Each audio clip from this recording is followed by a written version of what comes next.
Fala galera, seja bem-vindo a mais um vídeo aqui do nosso canal de tutoriais e nesse tutorial a gente vai aprender como se remove um fundo verde de uma imagem. Então vamos lá, já estamos aqui na tela, mas antes da gente mergulhar no código, deixa eu dar um pouco de contexto sobre isso daqui. Esse vídeo aqui ele está sendo motivado por perguntas do Instagram e acontece que eu falei lá um dia que a gente deve buscar no nosso dia a dia motivações para a gente aplicar na programação para aprender, para melhorar e para criar produtos. E eu falei também que, como youtuber, eu via várias coisas que poderiam ser criadas e que muitas vezes as pessoas não conseguem enxergar. E as pessoas me perguntaram, mas o que são essas coisas? E esse vídeo aqui surgiu exatamente de uma dessas ideias. Então, vamos lá, vamos contextualizar. Tá vendo essa imagem aqui, a minha imagem?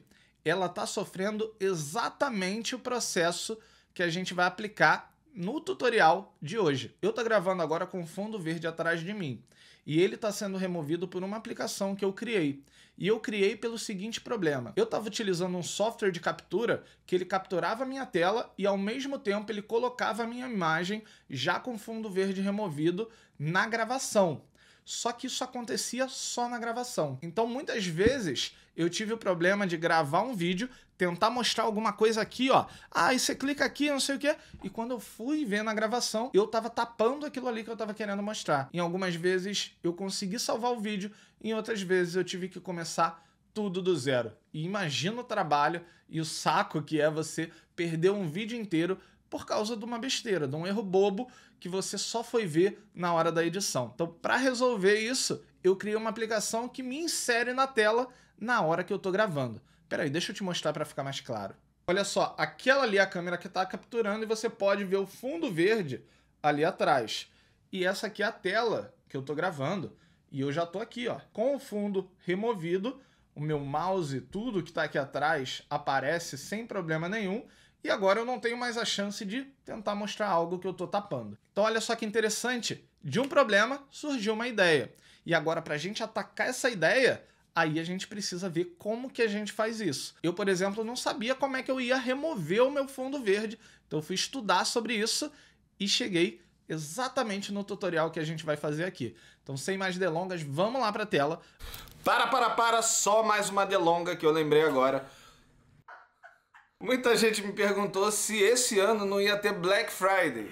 E vai ter Black Friday. Na verdade, começou hoje, tá? O link vai estar aqui na descrição, lá tem todas as instruções. O nosso curso de desenvolvimento web Full Stack vai estar por promoção nos próximos dias. Mas é por tempo limitadíssimo. Então corre lá agora. E se você quer ser aluno, esse é o melhor momento. Agora sim, sem mais delongas, vamos pro código. Eu já tô aqui com a minha pasta preparada, tá? Eu tenho meu app.js aqui. Ele tá vazio por enquanto. Tem uma imagem de background que a gente vai utilizar no final do vídeo e eu tenho a imagem principal que a gente vai utilizar para remover aqui o nosso background, né? A parte verde vai ser removida nesse tutorial aqui. Tem também nosso index. Nosso index já tem algum código, deixa eu fechar aqui para conseguir explicar para vocês. Tem aqui meu head normal, tem o título, eu tenho o script que a gente vai utilizar. Se você estivesse perguntando o que é esse atributo aqui, ele significa que o arquivo JavaScript só vai ser carregado depois que toda a nossa página for carregada, né? Então isso vai permitir com que lá no JavaScript de cara eu já consiga acessar o meu Canvas. Se eu não colocasse isso aqui, era capaz do JavaScript carregar antes, tentar buscar um Canvas que ainda não está na tela. E aqui eu tenho o Canvas, que vai ser onde a gente vai fazer a nossa brincadeira. Mas deixa eu explicar por que o Canvas. Por que não uma imagem? Porque como a gente vai precisar manipular essa imagem, eu preciso ter acesso ao contexto. E eu só consigo fazer isso através do Canvas. Se você não sabe o que é contexto, a gente vai ver já já, tá? Só que eu não conseguiria manipular uma imagem se isso aqui fosse uma imagem. No fundo, o que está acontecendo é, eu vou sim carregar uma imagem, vou pegar os dados dessa imagem e eu vou imprimir esses dados lá no nosso Canvas. E eu vou poder modificar e imprimir do jeito que eu quiser. Canvas é tipo uma tela de pintor, onde você pode pintar. É daí que vem o nome desse elemento e ele serve exatamente para a gente conseguir desenhar na tela. E a gente vai desenhar a nossa imagem. Beleza, vamos lá então agora para o nosso JavaScript. Deixa eu salvar aqui. Vamos lá para o nosso JavaScript. Então vamos lá, aqui a gente vai primeiro fazer o nosso setup, vai pegar o nosso canvas lá do HTML, vai preparar a nossa imagem. Depois eu vou te explicar como que uma imagem funciona para a gente conseguir aplicar o nosso algoritmo de fato. Vamos lá, a primeira coisa que eu vou fazer então, pegar o nosso canvas lá do nosso documento, vou fazer isso utilizando getElementById canvas, que foi exatamente o ID que eu coloquei lá, e a gente vai colocar isso na nossa constante canvas. Em seguida, eu vou criar aqui uma imagem, né? Essa imagem aqui eu estou criando ela vazia por enquanto, mas eu vou precisar indicar qual que é a imagem que eu quero carregar aqui, e é exatamente o nosso arquivo image.png. Para indicar essa imagem é muito fácil, eu vou utilizar a minha propriedade src da image e vou falar onde é que ela está. Eu uso ponto aqui, porque como a gente viu lá, a nossa imagem está na mesma pasta do nosso arquivo JavaScript, então o ponto indica que está na mesma pasta, eu uso barra para falar que agora esse daqui é o nome do meu arquivo. Beleza, nesse momento eu já tenho uma imagem, ela só não está aparecendo na tela ainda. Para aparecer na tela, a gente vai precisar desenhar ela na tela, lá no nosso canvas. Então eu vou criar uma função chamada drawImage. Dentro dessa função, a gente vai fazer duas coisas importantes. A primeira é garantir que o nosso canvas tem o mesmo tamanho da nossa imagem, e o segundo é desenhar a imagem no canvas de fato. Então vamos lá. Vou garantir que a largura do canvas é a mesma largura da imagem e que a altura do canvas é a mesma altura da imagem. Para desenhar a nossa imagem no canvas, eu preciso fazer duas coisas. Primeiro é extrair o contexto do canvas. O contexto do canvas é, digamos, uma informação que a gente precisa dar para o nosso canvas para falar como que eu vou tratar a imagem ali dentro. No nosso caso, a gente vai utilizar um contexto 2D. Então eu preciso pegar esse contexto lá do nosso canvas, vou criar aqui uma constante ctx de context e vou pegar aqui o método getContext do canvas, passando o tipo de contexto que eu quero. Poderia ser um contexto com OpenGL, por exemplo, se a gente quisesse fazer algum... Inclusive, no exemplo que eu estou utilizando aqui, eu utilizo o OpenGL, porque como é um vídeo, ele precisa de um processamento mais rápido, mas é mais ou menos a mesma ideia que a gente está vendo aqui nesse tutorial, só que com um que a mais, né, de processamento ali com placa de vídeo, que a gente não precisa para esse exemplo aqui. Então, para a gente, aqui é o Context 2D, e agora eu posso imprimir, desenhar a minha imagem lá no meu Context. Pronto, agora já está tudo certo aqui para a gente conseguir desenhar a nossa imagem no nosso canvas, mas se você olhar, não tem nada na tela ainda. Por quê? Porque eu ainda não executei a minha função. Eu vou garantir que eu só execute a função depois que a minha imagem estiver carregada. Para fazer isso, eu vou pegar aqui no nosso image, no onload dele, aí sim eu vou executar minha função. Então vou executar a função drawImage. E agora, quando eu salvo, a gente vê a nossa imagem na tela.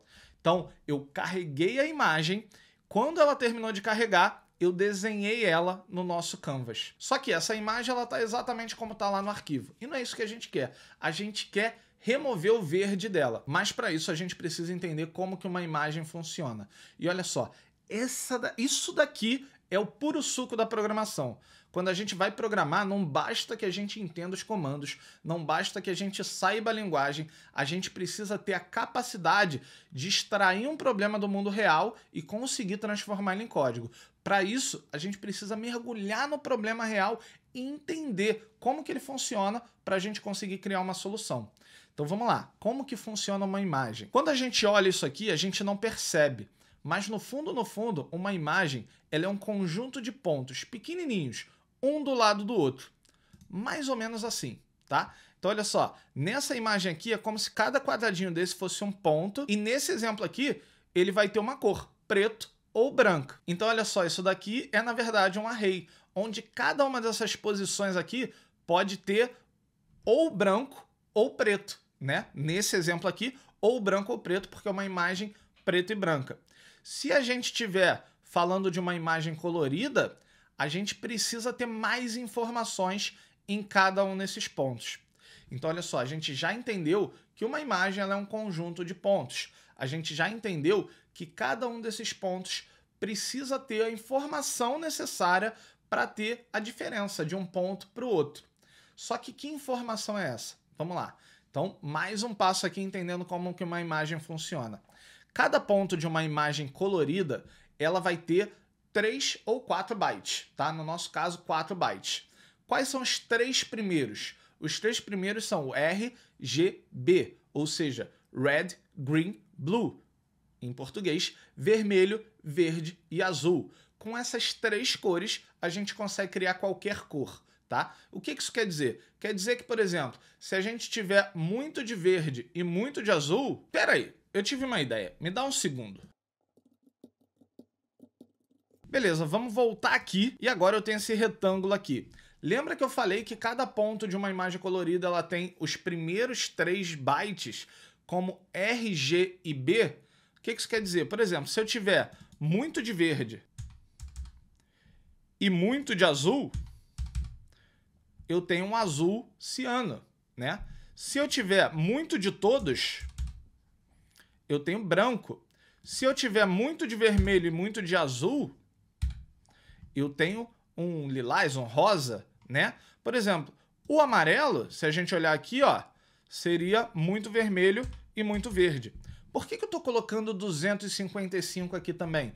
Porque cada um desses daqui é um byte, ou seja, ele pode assumir um valor de 0 a 255. E essa é a graduação que a gente pode ter daquela cor ali. Isso permite que a gente tenha milhões de cores dependendo dessa combinação. Então, se eu pegar aqui, ó, qualquer cor, você vai ver que a gente vai mudando aqui, né? Por exemplo, se eu pegar aqui, ó, muda bastante. Vai ser 65 vermelho, 89 de verde, 129 de azul. Se eu pegar mais para cá, um laranja, como é que é um laranja? Um laranja, ele é 255 de vermelho e um pouco de verde, né? Dependendo do quanto que eu variar o meu verde aqui, eu vou ter um laranja mais claro, um laranja mais escuro, né? E eu vou fazendo essa variação aqui, ó, brincando um pouco disso, tá? Então, é assim que a gente cria uma cor. RGB, 3 bytes. Mas por que eu falei 4? Porque o quarto byte é o alfa, quer dizer o quanto de transparência que aquele ponto vai ter, beleza? Então vamos voltar aqui na nossa imagem do nosso Terrier aqui. E, então, numa imagem colorida, em vez da gente ter um quadradinho aqui, é como se a gente tivesse 4 quadradinhos para cada ponto da nossa imagem, tá? Então vai ser um array muito maior. Por isso uma imagem colorida, ela seria muito mais pesada do que uma imagem que só tivesse ou preto ou branco, tá? Se a gente tiver aí tons de cinza, vai ser mais leve do que a imagem colorida, mas mais pesada do que a imagem que só tem preto ou branco, né? Porque para uma imagem preto e branco a gente só precisaria ter 0 ou 1. Ou tá branco ou tá preto, né? Beleza, agora que a gente já sabe isso, a gente já pode começar a brincar de processar a nossa imagem aqui. Então eu vou fazer o seguinte, vou criar uma função aqui que vai ser para processar a nossa imagem, vou chamar de process image. E o que ela vai receber? Ela vai receber um context. Beleza, show de bola. Agora o que eu vou fazer? Eu vou pegar lá do meu contexto a imagem que eu desenhei lá e eu vou pegar os dados dessa imagem. Então, olha só, eu peguei o meu context, executei o método getImageData, né? E aqui eu passo qual que é o intervalo que eu quero pegar o dado, né? Do 0, 0, ou seja, desse pontinho aqui até o meu último pontinho lá, que é o tamanho do meu canvas, largura e altura. Vai ser esse último ponto. Então, eu quero todos os pontos da minha imagem. Antes, deixa eu tirar isso daqui, porque tá me incomodando. Deixa eu tirar aqui. Vou só comentar por enquanto, ok?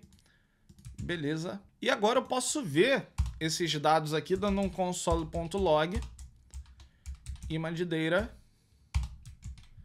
né? Se eu for aqui inspecionar console, eu ainda não vou ver nada porque eu não estou executando a função.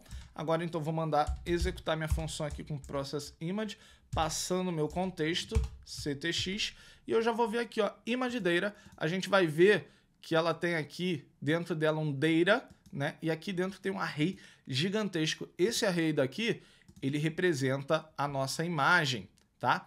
Beleza, então é esse data aqui que eu quero. Posso fechar aqui, tirar o nosso console log, e eu vou fazer o seguinte, vou criar uma nova constante, const data, que vai receber ImageData, ponto, data, ou data, né? E vamos embora. Agora que eu tenho os dados desse array, eu posso varrer esse array todo.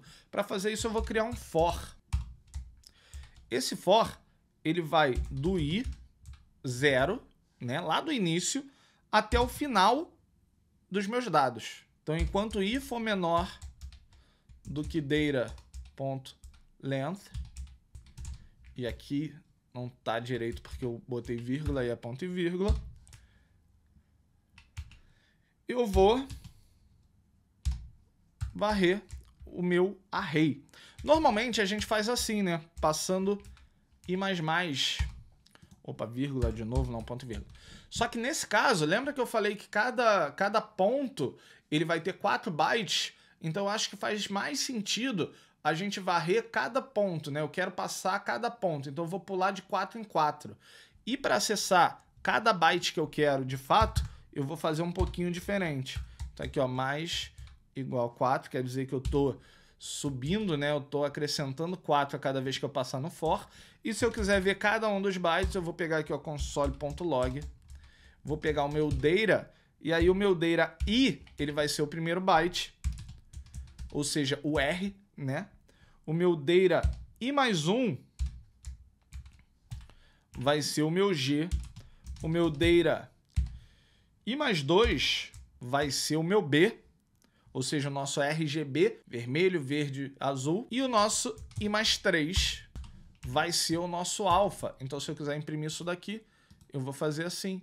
Vou vir aqui no inspecionar e vou ver agora cada um desses pontos aqui é um ponto da minha imagem. Então, olha só, agora eu posso manipular esses pontos. Se a gente olhar aqui, a gente vai ver que todos os pontos estão com alfa 255. Quer dizer que esse alfa ele está 100% opaco. Ele não tem transparência nenhuma. E eu vou começar brincando com isso. Eu vou comentar essa linha aqui, porque isso daqui acaba gastando muita memória. E eu vou pegar o nosso data i+3, que é o nosso alfa, né? E eu vou falar que ele, em vez de ser 255, ele vai passar a ser 100, tá? E agora eu preciso colocar esse dado modificado dentro lá do nosso canvas. Então, para isso, eu vou pegar o meu context e eu vou usar o meu método putImageData para colocar o meu dado lá na imagem. Então, quando eu salvar isso aqui, ó, a gente pode ver que a nossa imagem ela ficou mais lavada, né? Isso porque ela ficou mais transparente. Então, olha só, assim que a gente manipula uma imagem, né? Então, legal, já estou conseguindo manipular a imagem, mas o que eu quero mesmo é tirar o verde, né? Como que eu vou fazer isso? Agora entra o nosso algoritmo. É a inteligência por trás daquilo ali que a gente quer resolver. Vamos começar com um exemplo bem simples, tá? Deixa eu melhorar isso aqui. Eu vou criar 3 constantes. R, que vai receber data i, como eu falei ali em cima, né? Eu vou copiar e colar aqui. G, B, que vai ser data i, i+1, i+2, tá? Então eu tenho aqui o meu RGB já preparado. Então vamos começar com uma lógica muito simples. Se o nosso green ele for maior do que 100, eu tiro ele da tela, eu boto um alfa 0. Então, se o nosso green for maior do que 100, eu vou falar que o meu data i+3, ou seja, o meu alfa, ele é 0. Isso aqui deve remover o verde, né? A gente imagina que sim. Então, eu vou salvar e olha o que aconteceu. Não é exatamente o que a gente queria, não. Ele até removeu uma boa parte do verde. Mas ele removeu aqui a minha pigmentação da cara também. E por que isso está acontecendo? Porque a cor que representa o meu tom de pele, ela tem verde dentro dela, mas ela não tem só verde, ela tem um pouco de vermelho, azul também, com que faz com que a gente não veja a pele verde, né? Mas ela tem um pouco ali, então acaba tirando esse verde porque ele está acima de 100. Então, para resolver, eu vou melhorar um pouco o meu algoritmo, falando que ele, tudo bem, ele tem que ser maior do que 100, mas o meu vermelho ele tem que ser menor do que algum valor. Então, por exemplo, R menor do que 100 também. Aqui eu preciso colocar um E, né? Porque ele precisa atender as duas condições. E olha só, melhorou um pouco, porque a minha cor de pele voltou, mas acabou que só uma parte do verde ficou transparente. Eu posso, inclusive, agora voltar aqui com o meu input color para usar uma funcionalidade dele, que é essa gotícula aqui, para eu entender, ó, essa cor aqui, como é que ela é, ó. Olha só, ela tem bastante verde, acima de 200 e ela tem vermelho, mas o vermelho dela tá acima de 100, então não tá pegando lá no nosso algoritmo. Então vou falar aqui que eu quero vermelho abaixo de 150. Olha só, já melhorou bastante aqui. Ele tá vazando um pouco, mas ele tá pegando a maior parte do verde, né? E olha só que interessante, conforme a gente vai mexendo no nosso algoritmo, a gente vai alterando o resultado. E programação é exatamente isso, é a gente conseguir entender o problema suficiente para criar uma solução que atenda aquilo ali, que resolva aquilo ali que a gente quer resolver. Essa solução é melhor do que a primeira, mas ela ainda não é boa. A gente consegue melhorar. Agora, a gente vai ter que dar um passo a mais. Muita gente me pergunta se é preciso saber matemática para programar. Não, você não precisa saber matemática para programar. Mas, quando a gente quer resolver alguns problemas da nossa vida, a gente aplica matemática. E esse aqui é um caso que a gente vai fazer isso. Então vamos lá, o que eu pensei para melhorar esse algoritmo? Eu já estou pegando aqui o meu verde e verificando se ele for acima de um valor. Eu vou considerar remover ele. Se o vermelho for abaixo de outro, eu vou considerar remover ele também. Se a gente pegar essa linha aqui do nosso algoritmo e tentar imaginar isso matematicamente de uma forma bem simplificada, a gente vai ter um gráfico onde num dos eixos a gente vai ter o verde, no outro eixo a gente vai ter o vermelho e a gente vai ter um ponto guia aqui. Esse ponto é exatamente o G 100 e o R 150, ou seja, o verde 100 e o vermelho 150. Então quer dizer que eu vou pegar todos os pontos que forem verdes maiores do que 100 e vermelhos menores do que 150, e para esses pontos eu vou colocar o meu alfa igual a 0. Então isso quer dizer que se eu tiver qualquer ponto nessa região aqui, ó, verde acima de 100, vermelho abaixo de 150, ou seja, aqui para cima ele vai ficar com alfa igual a 0. Mas se ele estiver aqui para baixo, não. Se ele estiver para cá, também não. Mesmo que ele tenha muito verde, se ele tiver mais do que 150 de vermelho, ele não vai ficar transparente. Será que essa é a melhor abordagem? Seria muito mais interessante que a gente tivesse um ponto que indicasse exatamente qual é a cor de referência que a gente tem e qualquer ponto que estivesse muito próximo daquela referência, a gente removesse, a gente colocasse o alfa 0. Se a gente pegar o nosso ponto de referência e remover o alfa de todas as cores que estão próximas àquele ponto, a gente vai conseguir ter um resultado melhor. Mais ou menos essa representação aqui. Esse daqui é o meu ponto de referência. Eu crio um círculo em volta dele, que vai ter um raio, e todo outro ponto que tiver dentro desse raio, eu removo. O que tiver fora do raio, eu não mexo no alfa e eu deixo ele aparecer como ele está. Beleza, eu já tenho uma estratégia. Agora eu preciso criar um algoritmo para isso. Para eu criar esse algoritmo, eu preciso entender como que eu resolvo isso matematicamente. E é bem simples. Eu posso criar um vetor entre um ponto e outro e descobrir qual que é o tamanho, qual que é o módulo desse vetor. Se o módulo desse vetor for menor do que o meu raio, é porque ele está aqui dentro. Se for maior, é porque ele está fora. Então, se for menor, eu tiro o alfa. Se for maior, eu deixo o alfa. E é exatamente isso que a gente faz com essa função distância que eu criei aqui. Aqui, o que eu estou fazendo? Eu criei minha função distância, ela recebe dois parâmetros, o parâmetro cor e o parâmetro referência. O parâmetro cor é exatamente aquele ponto ali, com todas as cores, todo o RGB dele, que eu vou determinar se ele vai manter, se ele vai ficar ou se ele vai sair, se ele vai ser removido, se o alfa dele vai receber 0. A segunda vai ser a minha cor de referência, né? É o verde que eu quero remover. Se eu quiser remover outra cor, basta eu mudar ela para azul, por exemplo, para rosa, para vermelho, e aí vai ser a minha cor de referência. É a cor que eu quero saber, é a cor que está no centro do meu círculo, né? Para eu saber se eu removo ela ou não. E aqui dentro eu tenho uma variável que eu chamei de diff, porque eu quero calcular exatamente a diferença entre a minha cor de referência e a minha cor que eu estou verificando.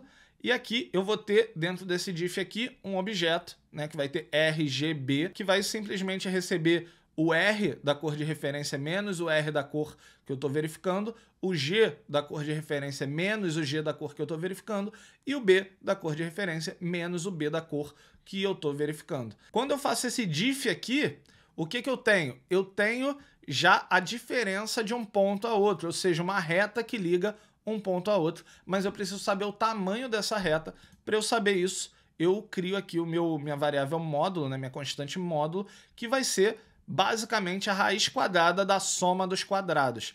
Então, eu deixei aqui de um jeito bem fácil de ver, né? Eu podia utilizar aqui o math.poll, né, de potência, mas eu utilizei aqui de um jeito mais fácil de ver, que eu vou pegar o meu diff R, meu red do diff, e multiplicar por ele mesmo, ou seja, eu estou elevando ele ao quadrado, mais o quadrado do green lá, mais o quadrado do blue, né? Assim, eu tendo raiz quadrada disso, eu tenho exatamente o módulo, essa distância. Lembrando que nesse meu desenho aqui eu só tenho, ele é um desenho bidimensional, só tem duas dimensões, só tem o red e o green, né? No nosso gráfico que a gente está fazendo aqui, a gente está considerando as três dimensões, que seria o red, o green e o blue, beleza? Então só tem essa diferença, mas basicamente a lógica por trás é exatamente a mesma, então a gente pode explicar dessa maneira. Agora, a única coisa que falta é eu saber qual que é esse raio de tolerância que eu tenho aqui, né? Então eu vou criar isso lá. Deixa eu voltar aqui para minha imagem e eu vou criar aqui uma constante, vou criar lá em cima, uma constante que eu vou chamar de tolerance, que vai ser a minha tolerância. Eu vou começar aqui com 100, por exemplo, tá? Para a gente ver. Agora, eu vou modificar o meu algoritmo. Deixa eu comentar isso aqui. E o que a gente vai fazer é o seguinte. Eu vou calcular... Ah, faltou uma coisa. Faltou essa cor de referência que eu não criei em lugar nenhum. Eu vou criar ela aqui, ó. Reference Color. E ela vai ser um objeto que ela vai ter o R, o G e o B. O R dela vai ser 0. O G dela vai ser 255 e o B dela vai ser 0. Então eu quero o verdão mesmo, tá? Então beleza, agora sim eu vou fazer o seguinte. Eu vou criar aqui a minha constante color, que vai ser simplesmente esse RGB ali que eu criei ali em cima. E agora eu vou criar um if se essa minha distância, né, de color para a minha cor de referência, minha reference color, ela for maior do que a minha tolerância, então eu vou remover o meu alfa. E olha só o que aconteceu. Por que isso aconteceu? Porque eu cometi um erro aqui. Eu não quero maior do que a tolerância, eu quero menor do que a tolerância. Então olha só. Olha só que interessante, não mudou nada, piorou, né? Por que piorou? Porque a minha tolerância ela tá muito pequena. Quer dizer que só o que é muito parecido aqui com a minha cor de referência está sendo removido. No nosso caso da nossa imagem, nada é muito parecido com a nossa cor de referência, então nada está sendo removido. Basta eu aumentar a tolerância para ver isso daqui sendo modificado. Então vou aumentar para 200, né? E a gente vai ver que agora, olha só, esse daqui é o melhor resultado que a gente teve até agora. A gente conseguiu remover todo o verde, só que ele acabou removendo um pouquinho aqui também. Isso daqui acontece, ó, se a gente voltar aqui para o 100, a gente vai ver que essa parte ela tem um pouco de verde, né? Então a gente pode tentar resolver isso aqui ajustando melhor a nossa tolerância. Ó, 170 já removeu melhor, não removeu esse verde aqui, mas aí deixou um pouquinho desse verde aqui, ó. 175, ó, 175 já é um pouco melhor. Se a gente for um pouquinho acima disso, 179, a gente tira tudo daqui, já começa a tirar daqui, mas ó, esse resultado daqui tá excelente, vai.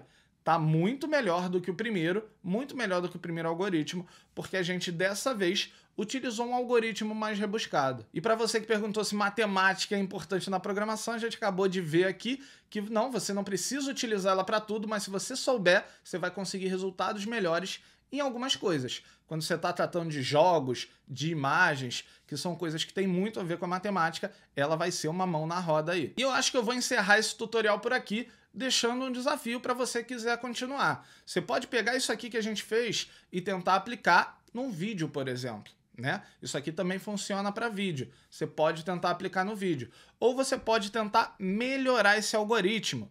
Se a gente for olhar, o que a gente está fazendo aqui? A gente está tirando completamente o alfa, tirando completamente a opacidade ou adicionando 100% de transparência ao nosso pixel, ao nosso ponto que está fora lá da nossa rede de tolerância. Mas a gente poderia dar um pouco de transparência só, desse jeito aqui. E aí, nesse caso, a gente poderia também criar um outro algoritmo que levasse outras coisas em consideração para que o nosso pixel ele não fosse só opaco ou totalmente transparente. Ele pudesse ter uma graduação de transparência baseado ali em algumas outras coisas, inclusive é o que eu uso nesse vídeo aqui. Então você vai ver que aqui, por exemplo, se a gente olhar aqui nos cantinhos, ele tá bem sharp, né? Tá bem afiado, digamos assim. Ele não tá uma transição muito fluida aqui. E aqui no nosso tá um pouco mais, porque eu uso um algoritmo um pouquinho melhorado disso daqui. Então pode ficar esse desafio aí para você também. E só antes da gente encerrar, deixa eu pegar aqui, vou pegar aqui no meu Canvas, vou adicionar um estilo a ele, né? Que é o nosso background image, e eu vou passar aqui a URL da imagem que a gente separou lá, né? Que é essa bg.png. Então eu vou pegar aqui, vou passar o meu bg.png, vou salvar e olha lá, temos uma imagem agora com o fundo removido e aplicando um fundo diferente nela. Agora sim, acho que a gente completou o tutorial. Eu espero que você tenha gostado. Deixa aqui embaixo nos comentários se você quiser ver mais esse tipo de tutorial, se você quiser que eu traga coisas que envolvam problemas do dia a dia, coisas da vida real ou até aplicações que acabem precisando de um pouco mais de matemática. Imagina se você tivesse aprendido matemática com exemplos práticos como esse. Seria melhor ou seria pior? Ou você não entendeu nada da parte matemática? Deixa esse feedback aqui nos comentários que eu vou adorar ler um pouco mais sobre isso, tá? Então é isso aí, eu vou ficando por aqui. Até o próximo vídeo. Valeu!